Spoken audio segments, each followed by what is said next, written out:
What is it with Donald Trump's scandals and buildings? He's got a scandal swirling around his stealing effectively $400 million from a small college in Miami in order to pay for his presidential library.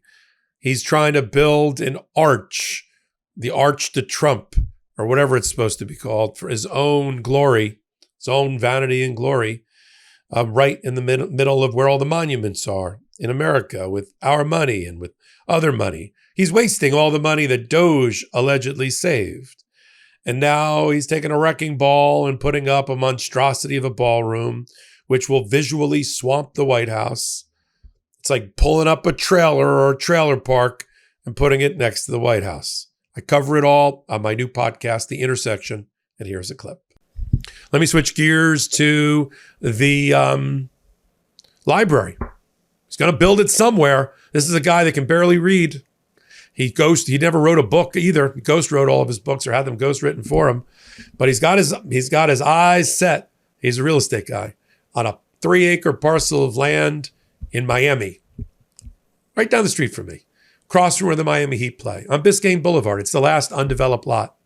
Now, lots similar to that, and I have friends in real estate and development who told me lots almost exactly like this one, especially on that row of luxury condos, would go for $400 million. The Miami-Dade College, which doesn't have a big endowment, does not have a big endowment, bought that property for about $20 million about 10, 12 years ago. That's pretty good. $380 million improvement. That can pay for a lot of scholarships. That can pay for a lot of operating expenses, a lot of new seats and chairs and faculty and students and building and infrastructure, couldn't it? It could, except Donald Trump's stealing it.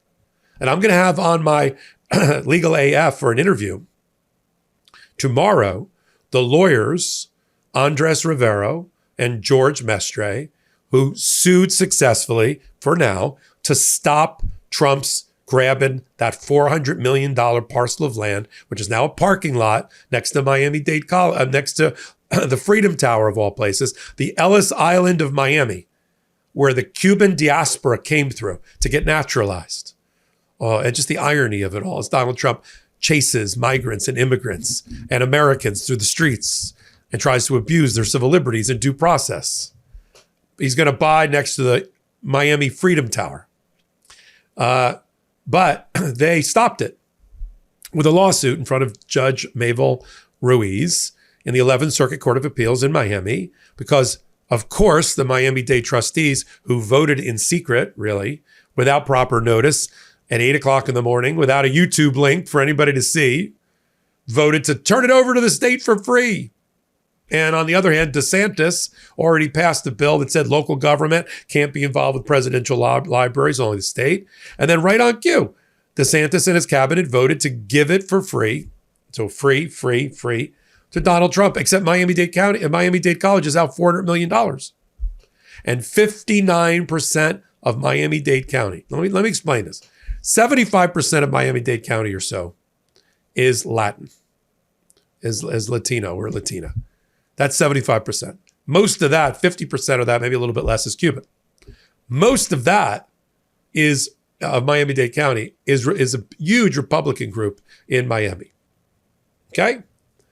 59% of the county, including a fair number of MAGA and a large number of Democrats, believe that that should not be given to Donald Trump for free or should not be given to Donald Trump for his library at all. And then there's a scandal within a scandal, because we can't find the $15 million that Donald Trump took from ABC to settle the George Stephanopoulos calling him a rapist instead of a sex abuse defamation case. Remember that one? That went into one foundation, but that foundation, according to Open Secrets investigation, got dissolved and a new one popped up.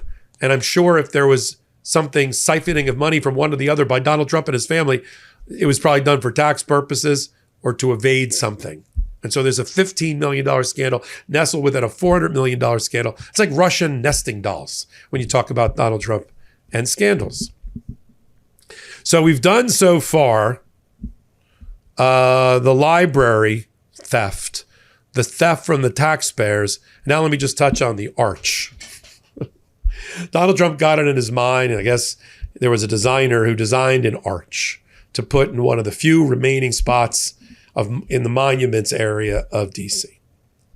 And Donald Trump, the designer and Donald Trump, let's just say they're not getting along on the vision. The designer said he designed this arch, this triumphal arch, to be a testament to the unity of America, to pull America together. But when they asked Donald Trump, I'm going to play it for you. Let me play you the video of Donald Trump being asked by a reporter, is this for unity of the America or for something else? Play the clip. What is this, Mr. President? Thank you guys. It's going to be built. Thank you all. You come this way. Thank you. For who? Thanks, guys. Take a look. Thank you guys. Yeah, no, I know where it is, but who's it for? Thank you guys. The Arc to Trump? Right. It's for himself. It's for himself. So that takes us, Lord knows where he's getting the money for that. It's all a violation of the emoluments clause. It's Donald Trump lining his own pockets with foreign dollars and taxpayer dollars in order to self-aggrandize. That's all it is. Which takes us to the ballroom. Okay. I don't think a picture could better encapsulate all that is corrupt and wrong by the Trump administration than this one here. And this video clip of the demolition, effectively, of the people's house. Donald Trump's blown up our constitutional republic and he's demolished the White House. Perfect. That is the image now that transmits around the world with a viral video and photo that Donald Trump, publicist in chief, realizes was terrible for him and has now issued an edict that to the employees of the Treasury Department who had the site of the teardown, they are not allowed to take any more photos, and they are not, because it'll harm security. That's the problem, harming security.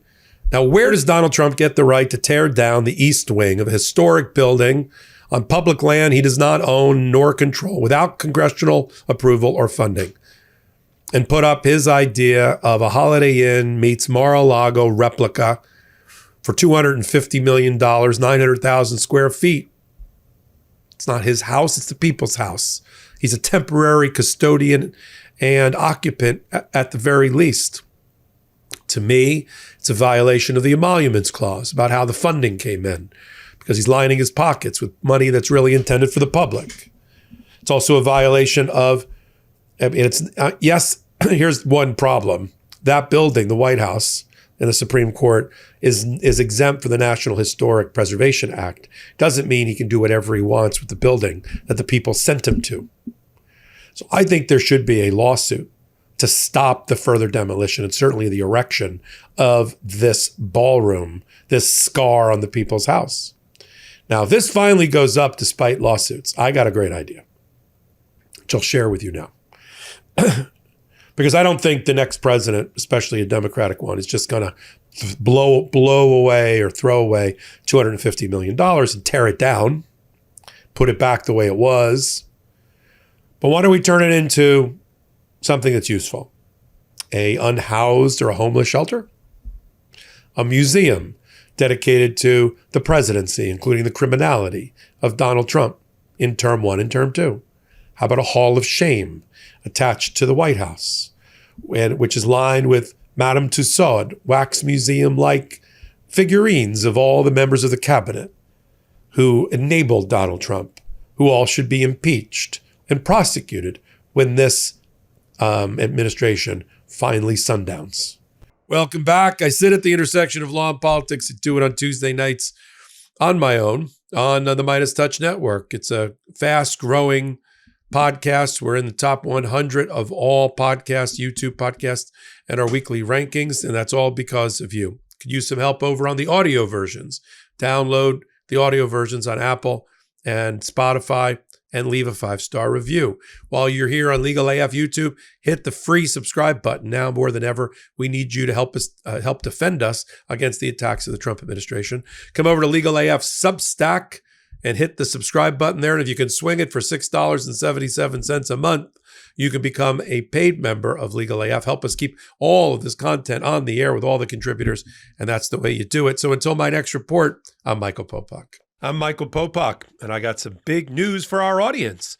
Most of you know me as the co-founder of Midas Touch's Legal AF and the Legal AF YouTube channel, or as a 35-year national trial lawyer. Now, building on what we started together on Legal AF, I've launched a new law firm, the Popok Firm, dedicated to obtaining justice through compassionate and zealous legal representation. At the Popok Firm, we are focused on obtaining justice for those who have been injured or damaged by a life-altering event by securing the highest dollar recoveries. I've been tirelessly fighting for justice for the last 35 years, so my own law firm organically building on my Legal AF work just feels right. And I've handpicked a team of top-tier trial fighters and settlement experts throughout all 50 states known as big auto injury attorneys who have the know-how to beat heartless insurance companies, corporations, government entities, and their attorneys. Big Auto's attorneys working with my firm are rock stars in their respective states and collectively responsible for billions of dollars in recoveries. So if you or a loved one have been on the wrong side of a catastrophic auto, motor vehicle, rideshare, or truck accident, suffered a personal injury, or been the victim of medical malpractice, employment harassment or discrimination, or suffered a violation of your civil and constitutional rights, then contact the Popok Firm today at 1-877-POPOK-AF or by visiting my website at www.thepopokfirm.com and fill out a free case evaluation form. And if we determine that you have a case and you sign with us, we don't get paid unless you do. The Popok Firm, fighting for your justice every step of the way.